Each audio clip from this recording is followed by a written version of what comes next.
Hey guys, Scott with Heritage Farms, Texas. Well, we're back at the corporate offices and Mama said there'd be days like this. So here's the whole story. So this garage door, this house is over 20 years old. Well, all of a sudden, well, let me back up. So I'm gonna be nice and just say one of my daughters, when she turned 16 and was learning to drive, actually she may have been 15, she was backing out of the garage one day, and the story is the garage door closed while she was backing out. So anyway, there was some damage done to this door, oh, I don't know, 7 years ago, 6 years ago. Anyway, long story short, I did a really bad repair job on it, but it's been working. Well, fast forward to this week, I come home and all of a sudden, this thing has actually started buckling. The bottom two sections were bowed out, and I don't know if you can see it from this angle, but anyway, right through here, this thing was in bad shape. You can actually see right there where the door had started to buckle. And you can see, maybe, right there is another dent.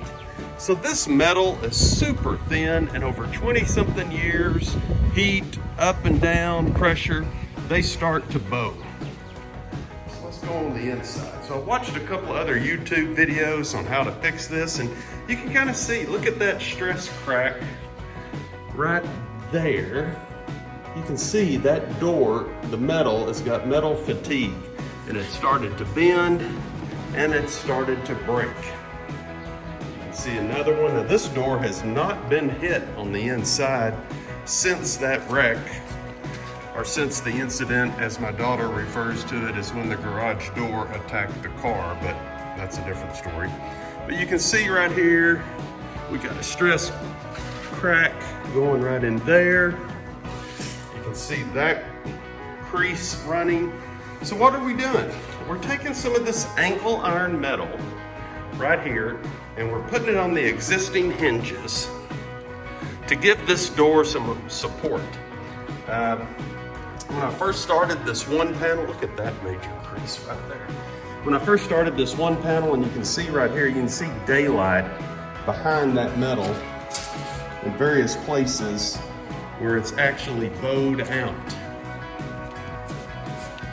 Right there, you can see daylight between that metal. So what we're gonna do, we're gonna take some self-tapping metal screws. We're gonna suck it down in those places that are bowed out. We'll take another one of these pieces of metal and we'll put on the bottom of this hinge, like right there. And we'll see what happens, but I think that'll give it enough rigidity. This has just been one of those years, man.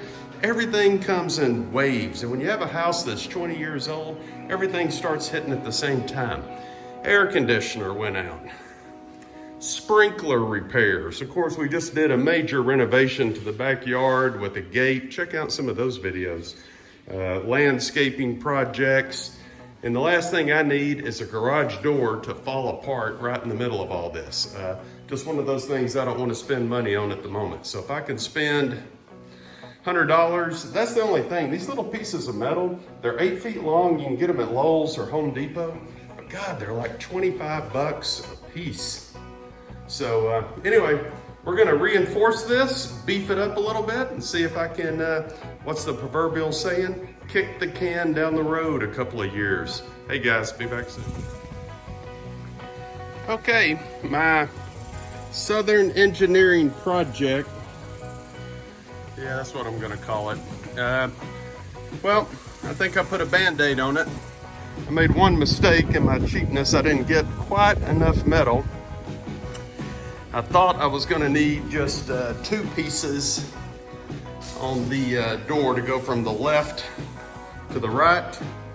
Turns out I actually needed 4. So what I did was I put one all the way across in the top, and then I put one to just kind of reinforce that weakness on the middle section. Next time I'm at the store, I'll go back. That one laying on the ground was actually a little bit narrow because my other garage door, you can see it's starting to exhibit the same problem where it's buckling. And I think one of the things is over 20-something years, This catches all of the west sun. The black paint does not help. It's a heat sink. But the biggest problem is the door is like 20 something years old and it's razor thin metal. You know, nobody sells quality anymore. So let's see if it works.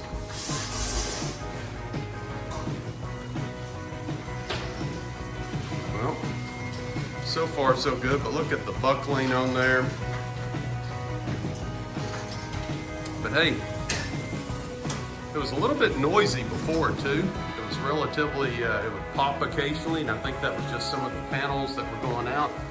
But you can see across there, there is no sunlight between the metal and the door. So I've done a good job of actually sucking the metal or the door back.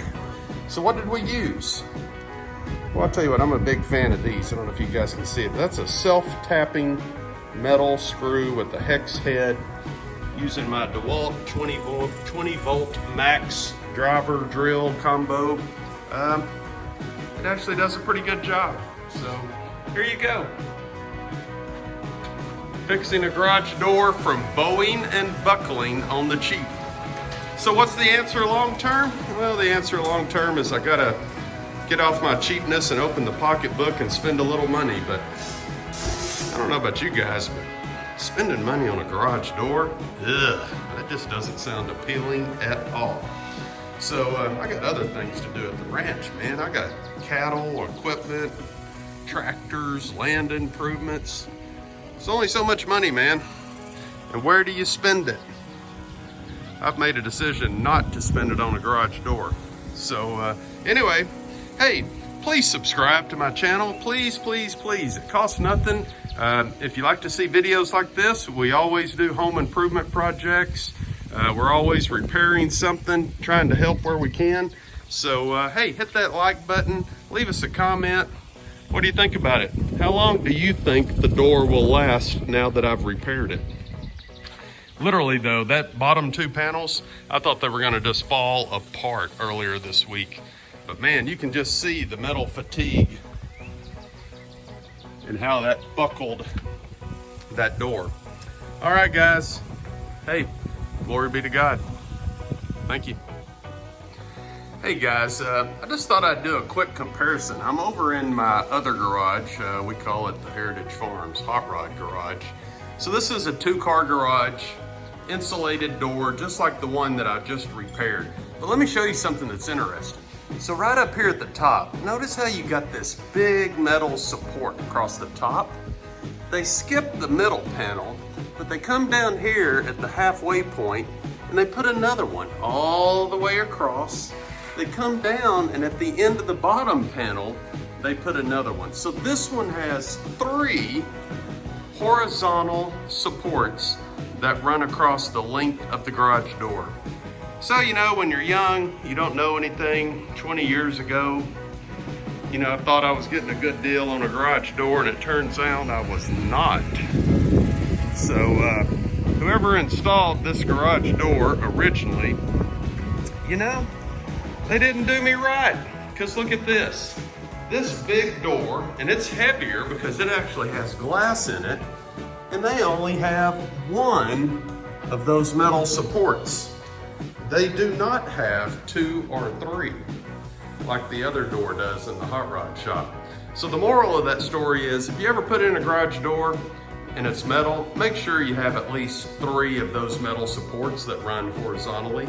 Long term, it will give that door so much more strength and rigidity, and it'll keep you from having to come in here and just, you know, rig it, engineer it like we did. So yeah, we're kicking the can down the road. But anyway, hey, for what it's worth, always make sure you have multiple horizontal supports on a garage door, especially one that's fairly wide. Hey guys, thanks a lot.